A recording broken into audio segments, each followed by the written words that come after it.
We'll talk about calcium channel blockers now. Here we discuss about the mechanism, the classification, ACR of various calcium channel blockers.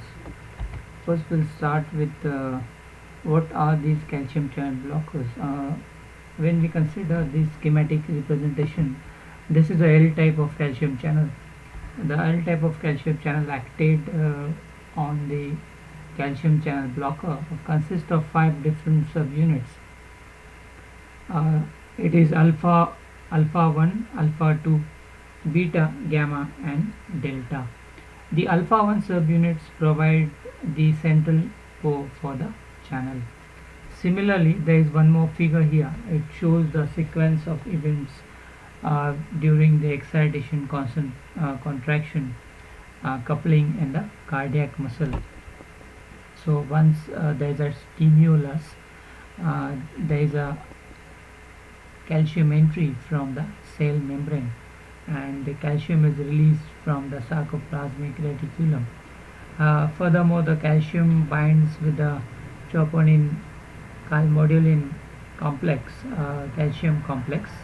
It activates the actin myosin interaction, and furthermore it causes the muscle contraction.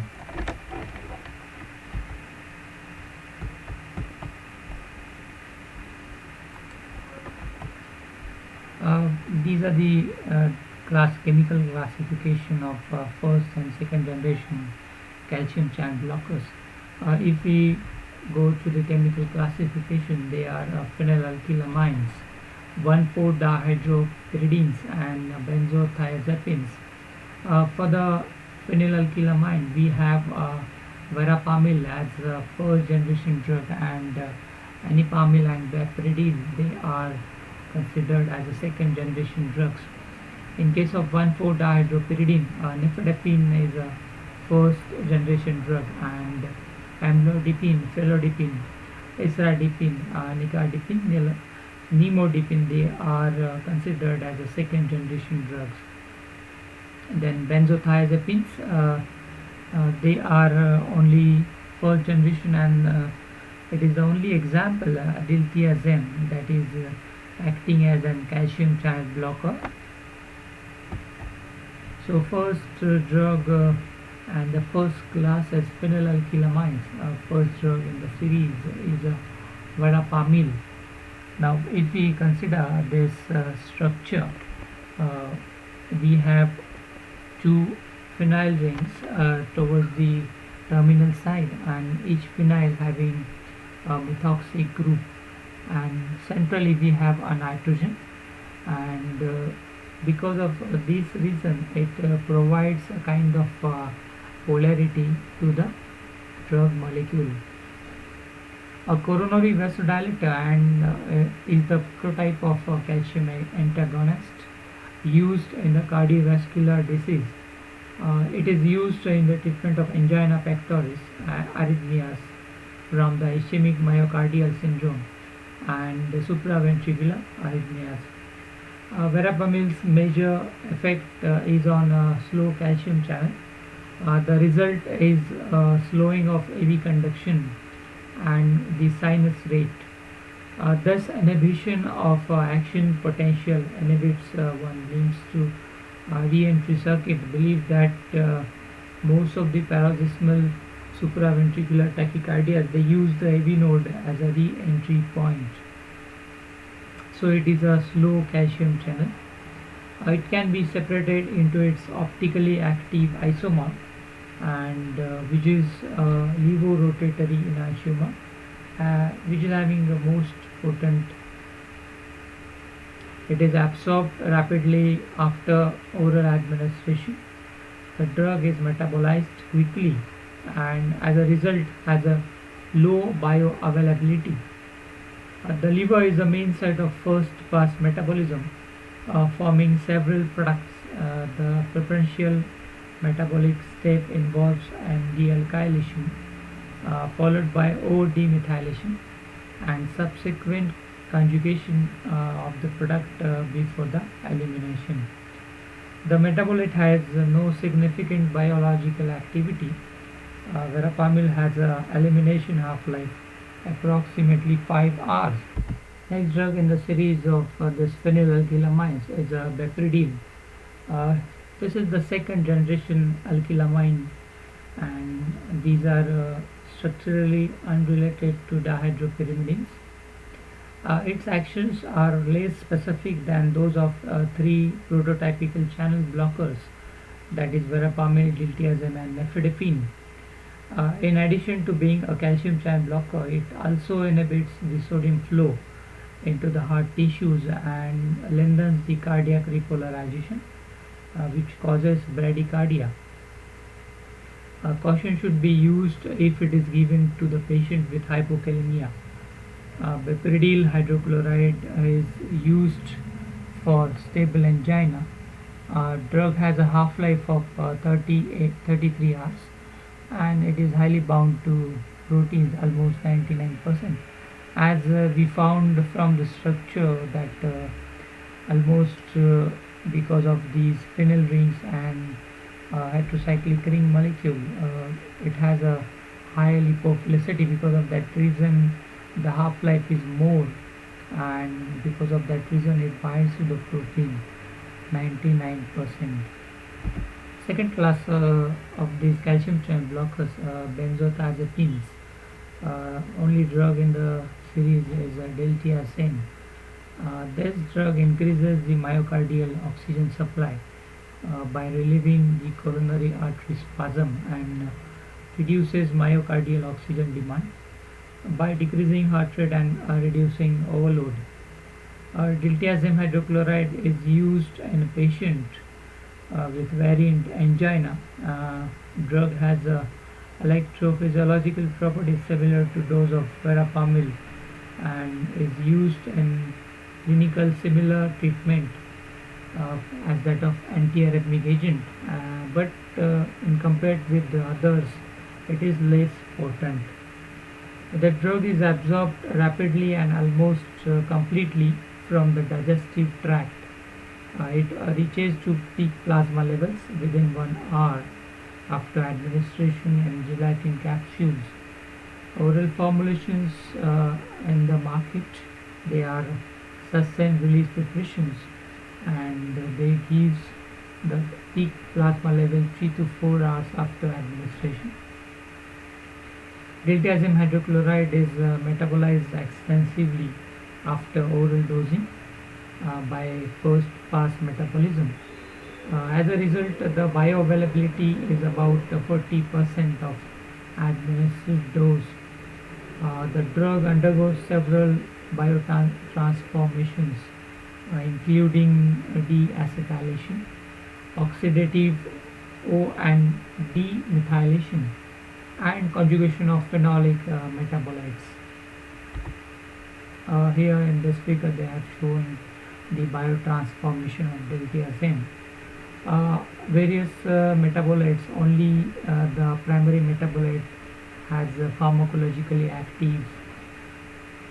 The primary metabolite is acetyl diltiazem, and D-acetyl diltiazem has about 40% to 50% potency of its current compound. So this is the biotransformation of diltiazem shown here. The next class and calcium channel blocker, and the most important class is 1,4-dihydropyridine. As we discussed first the structural activity relationship. Now here this is the nitrogen having R1, and on the fourth position we have a phenyl ring which is having R2 and R3. General structural activity relationship they have given here. R1 should be unsubstituted, so this nitrogen R1, it should be always unsubstituted. R1 should be easily detachable group. If it is substituted, it can be a easily detachable group. Suppose if we consider any proton or any good living group, a basic amino ethyl ether chain at R2 on this position, amino ethyl ether chain at R2 increases the potency of drug, while proton or aryl group result in a loss of activity. If we consider the potency of this drug, it is basically considered for R2, and it is always having amino ethyl ether at R2 position, and if you substitute a simple proton or any aromatic group here, we will get a loss of activity. A substitution at R3 and on this position R5 with alkoxy carbonyl group gives the optimum activity. R3 with alkoxy and R5 with alkoxy carbonyl group with optimum activity. A branching of alkyl chain of ester group. A branching of alkyl chain of ester group decreases the activity. So we have to use a minimum branching here at this position, ester groups. R4 must be ethyl. This one, R4 must be ethyl. R4 must be phenyl ring here in this position. S enantiomers are more active than R enantiomers. S enantiomers are more active than R enantiomers. The first drug in the series of this 1,4-dihydropyridine is nifedipine. Again, they have given some SAR points of this 1,4-dihydropyridine with respect to nifedipine, as it is the prototype molecule consideration for the rational development of other drugs. So let us look at the SAR of this 1,4-dihydropyridine class here. Position 2 and 6 are substituted with alkyl group that may play a role in the agent duration of action. So here on this position we have considered the alkyl groups, second and the sixth position. That is important for the duration of action.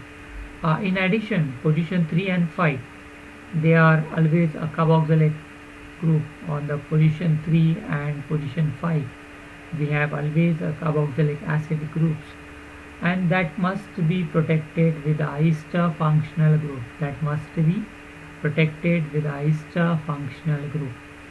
Depending on the type of esters used at their sites, the agent can be distributed to various parts of body.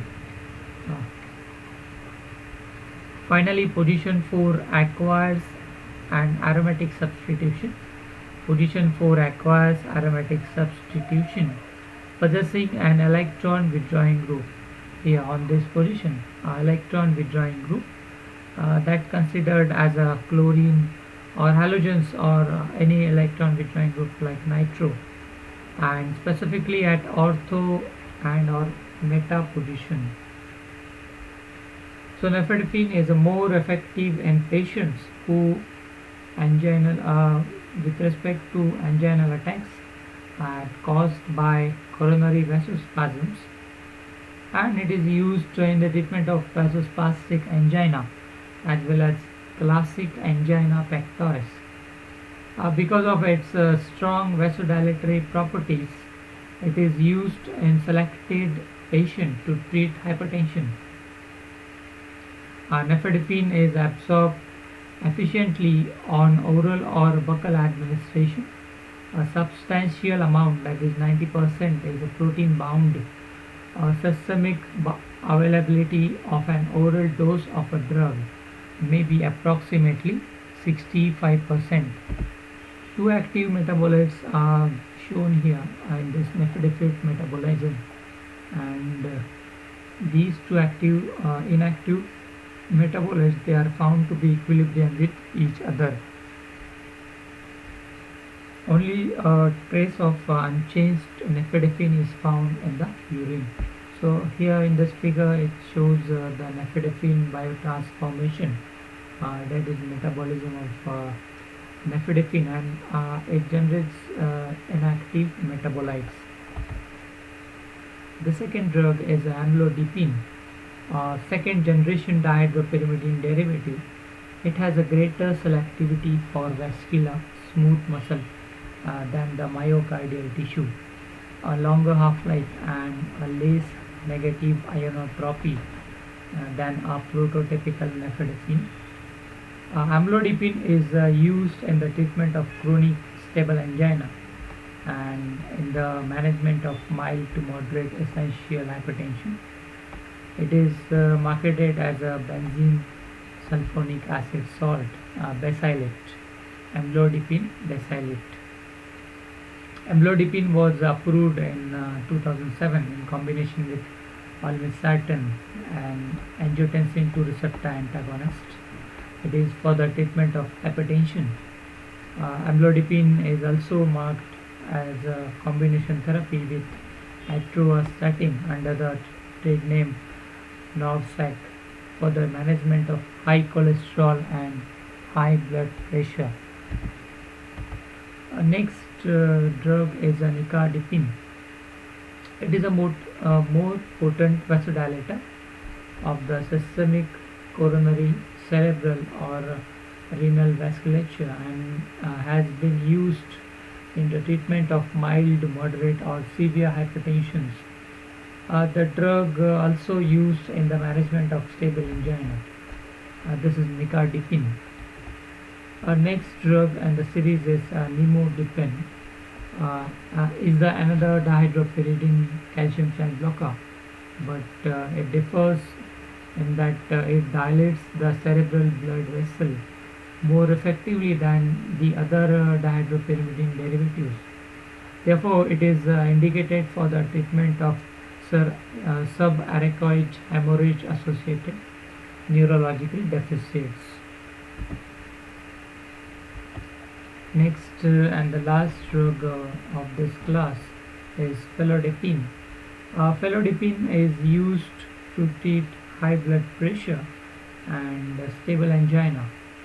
Felodipine has additionally been found to act as an antagonist of mineralocorticoid receptor as anti-mineralocorticoid, and it is available as a racemic mixture, but it is insoluble in water.